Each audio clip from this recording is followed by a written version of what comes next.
La Ligue de protection des oiseaux nous lance un défi. Il s'intitule Confiné mais aux aguets. Autrement dit, pourquoi ne pas profiter de cette période pour lever le nez en l'air et observer des oiseaux de nos jardins? On en parle tout de suite avec vous, Gwenaël Desmortiers. Bonjour. Bonjour. Alors, vous représentez la LPO en Haute-Garonne. Merci d'être avec nous pour nous présenter cette opération qui va aussi nous donner l'occasion de dresser un panorama des espèces ici en Haute-Garonne. Mais d'abord, tout de même, l'opération, comment ça marche et à quoi ça sert? Je crois que 8500 participants se sont déjà inscrits sur votre site.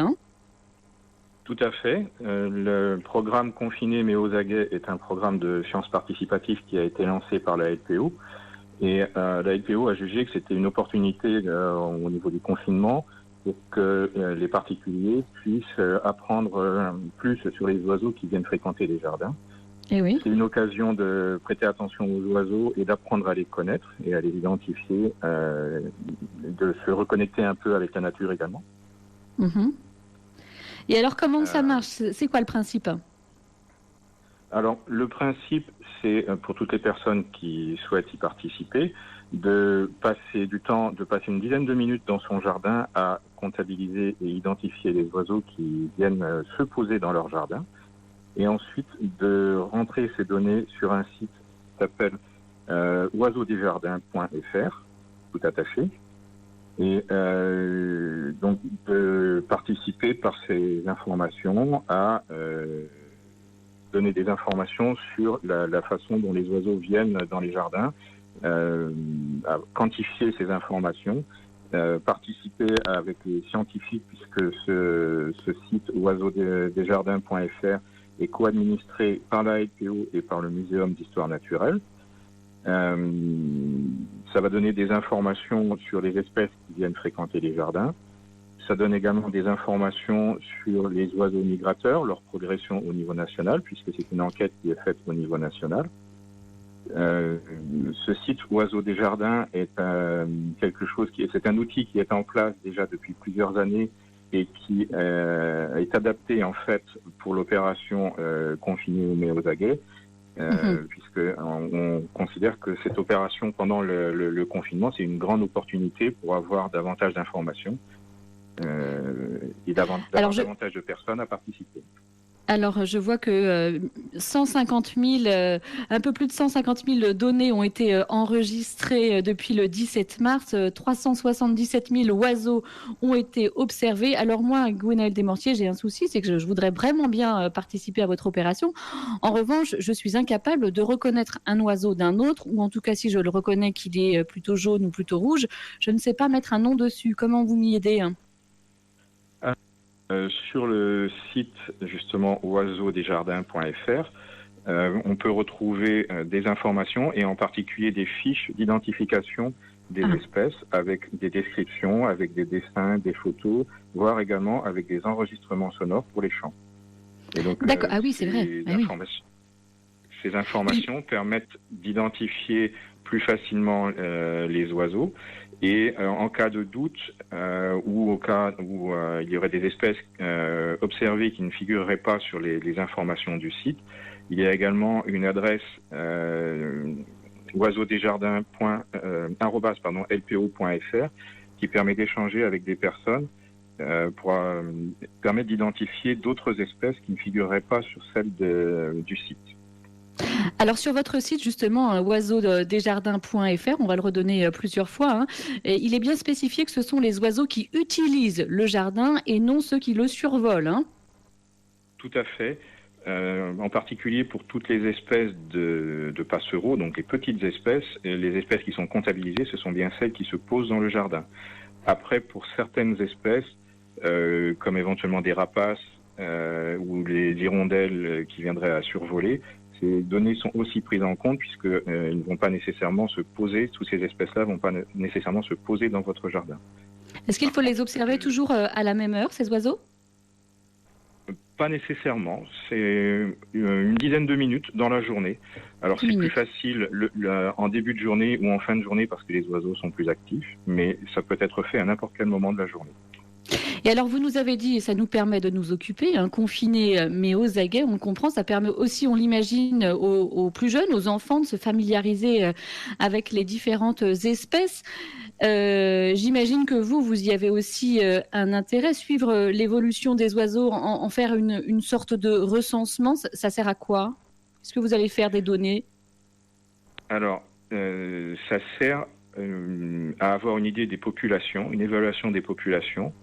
Ça permet aussi, par rapport aux espèces migratrices, de constater les avancées ou les arrivées de ces espèces et de voir, en comparant à d'autres années, de savoir si ces oiseaux arrivent à la même période ou sont un peu en avance ou un peu en retard.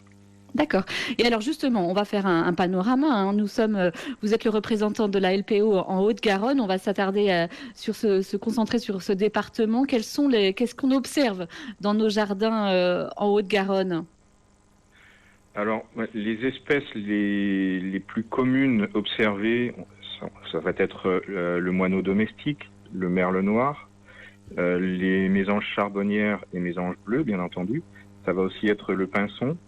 Mais on peut également observer dans les jardins le rouge-queue noir. On peut observer la fauvette à tête noire. Oui, tout ça. Pardon? Toutes ces espèces, il y a autant d'espèces à regarder dans nos jardins, oui. Alors, on estime qu'il y a au minimum une vingtaine d'espèces qui sont observables dans les jardins. Si ce sont des jardins de ville, on va peut-être constater qu'il y a moins d'espèces. Dans des jardins de campagne, bien entendu, on pourra avoir davantage d'espèces. On peut avoir la huppe aussi, la huppe faciée, qui est très facilement reconnaissable avec son chant, le poup-poup. Et vous chantez aussi. Quelles sont les espèces qui sont vraiment spécifiques au milieu des campagnes? Dans les campagnes, alors on va retrouver, disons que s'il y a plus facilement de haies, on peut avoir... Donc je vous parlais des moineaux, on peut avoir les pinsons, on peut avoir les verdiers, les chardonnerets élégants également. Alors le rouge-gorge, mais le rouge-gorge, il est un petit peu moins observable maintenant. On en a encore quelques-uns, mais les plus présents chez nous, en tous les cas en hiver. Pour quelle raison?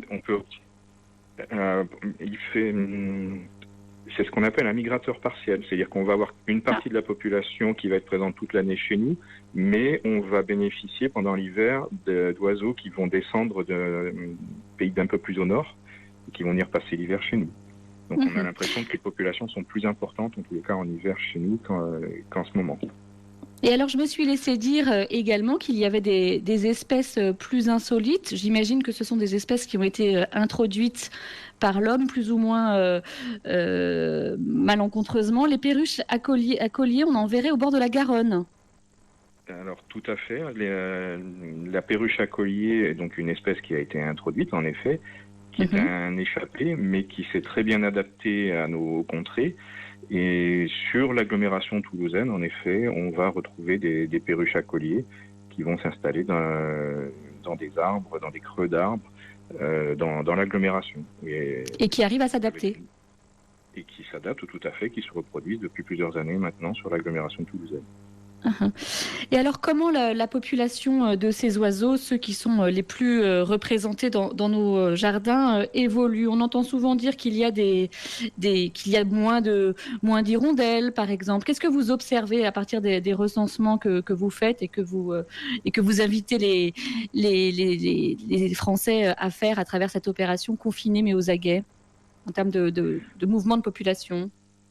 Alors, c'est vrai que d'une année sur l'autre, les populations peuvent légèrement évoluer, bien entendu.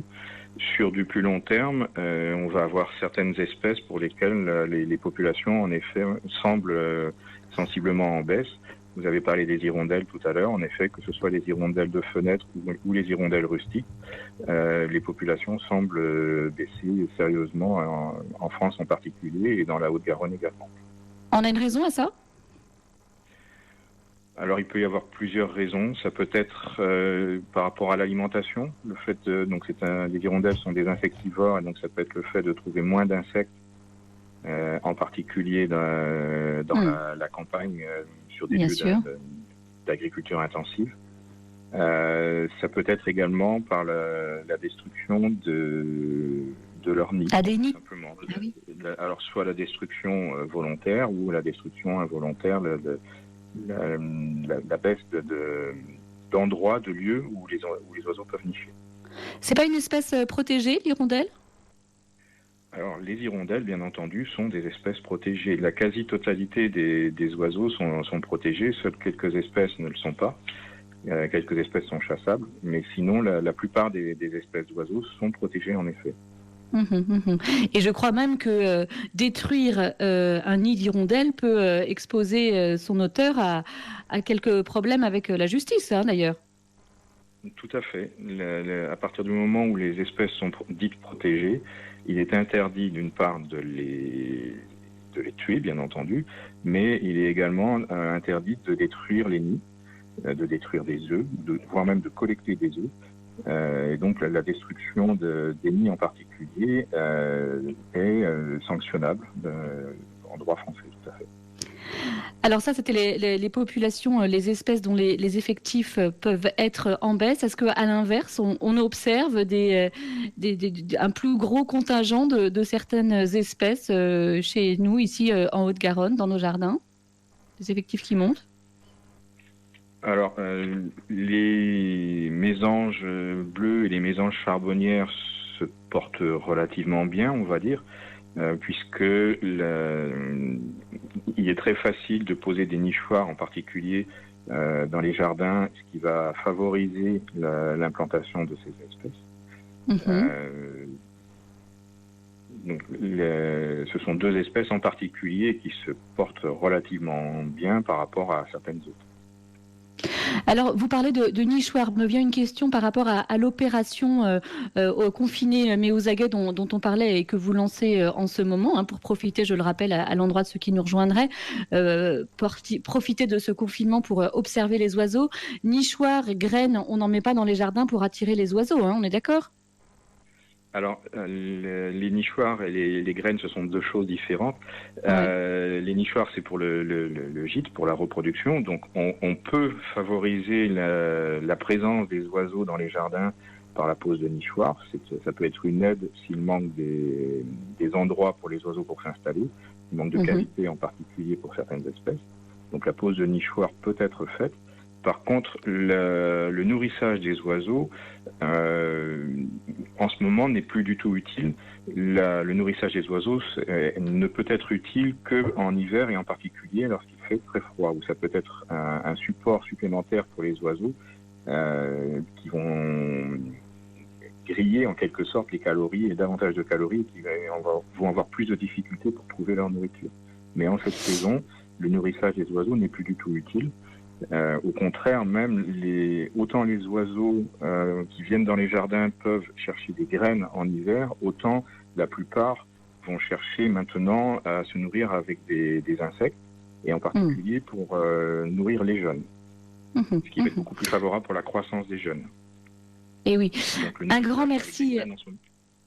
Un grand merci Gwenaëlle Desmortiers pour ces explications autour de ces oiseaux que j'imagine le silence et l'arrêt de la circulation, de l'agitation humaine réjouit en ce moment de confinement, de confinement confiné mais aux aguets. C'est l'opération que vous lancez, le site sur lequel vous pouvez vous inscrire, www.oiseaudesjardins.fr. Merci beaucoup pour ce panorama et pour vos explications, Gwenaëlle Desmortiers. Je rappelle que vous êtes le correspondant de la LPO en Haute-Garonne. Merci beaucoup, très bonne journée. Merci à vous.